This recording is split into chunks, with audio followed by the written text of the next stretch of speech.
Afternoon everyone, and today we're looking at another Invicta watch. Today we're looking at the Invicta Pro Diver 22020 43mm. So not really a common sort of case diameter, but all the same. This is also known as the Black Bay Tudor Homage. Yes, very similar in that sort of style. Have a look at the Tudor Black Bay if you get a chance, around about £3,000 retail. Have a look online at that. It's the black face with that red bezel. Before we move on to that, we're going to have a little box. So obviously I've got to take it out of this package because this is actually brand new. And I haven't planned the matching scissors either, guys, so before you get clever and say that I've matched the scissors up to match the box, I haven't.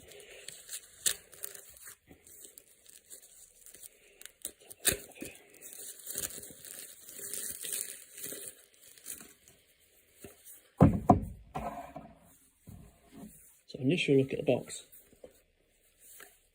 You obviously got that very yellow with that cushion topping to the actual top of the watch box, with that pure black embossed thickly Invicta logo, very similar to the Rotary logo in fact, with that wingspan style to it. Nice sharp corners going around with a simple, I think it says lift off lid, yep, a simple lift off lid style. Actually no, sorry, my mistake, folding lid style.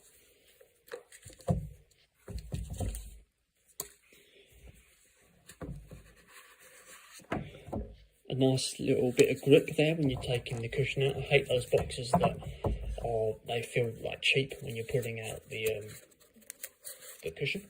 A nice thick cushion in there that fits in just right with that Invicta card inside, an overall yellow and black feel to it.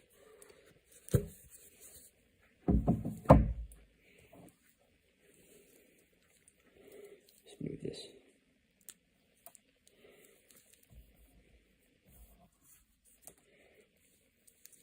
So here we go, guys. This is the Invicta Pro Diver 22020 43mm. Retails around £50, and as you can see here, it's a very thick red bezel and a very bold red bezel.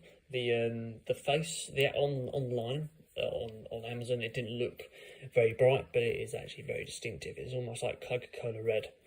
But yes, before we move on to the bezel, let's have a look at the face. So we've got fully luminous, extremely luminous increments and hands here. They're old-fashioned luminous hands in terms of they've got that little green colour to it. I'm not personally a fan of that, but then this watch is quite striking to me anyway. The back face is a pure black, non-sunray edition, so it's a pure gloss black finish with that Invicta. Looks like a slightly gold logo there. No, it's just a reflection. Yeah, so you've got stainless steel, chrome finish, Invicta logo there, and obviously your printing go around here. Nice large Cyclops eye here to enhance that date as well. And then increments go around the inside, very common. Multiple shapes as well, but multi-shape like a Rolex would be. Inside the actual face, stainless steel, non-printed style finish in here.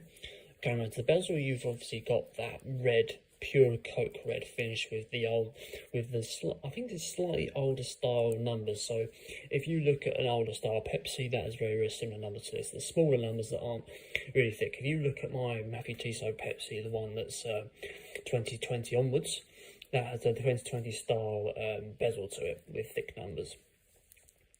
Bezel itself is a unidirectional with a very decent clicking mechanism to it. Very strong. It doesn't needs quite a bit of effort to move that round, but if you're a watch person like myself, it's something you get used to. So coming around to the casing, you've got a full mirror finish stainless steel casing here. Appears to be scratched. No, it's just my fingers, my dirty fingers.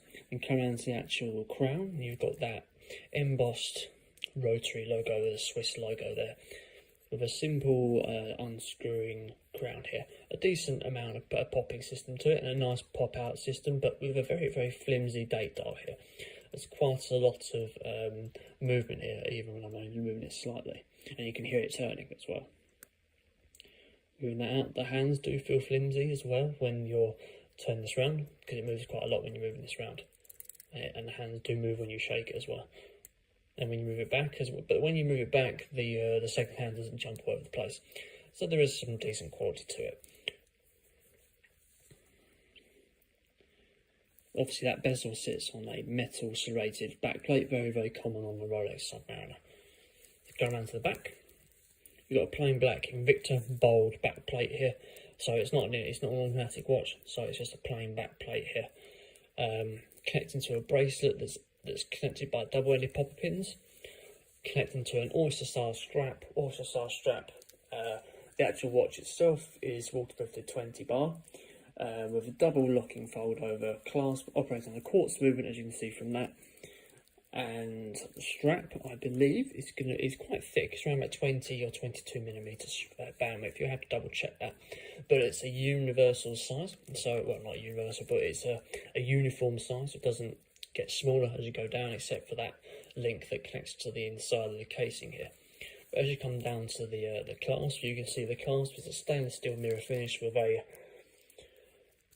double fold over clasp with a locking feature. Very, very common on watches with lots of adjustment options on the side. So let's have a little look with this on.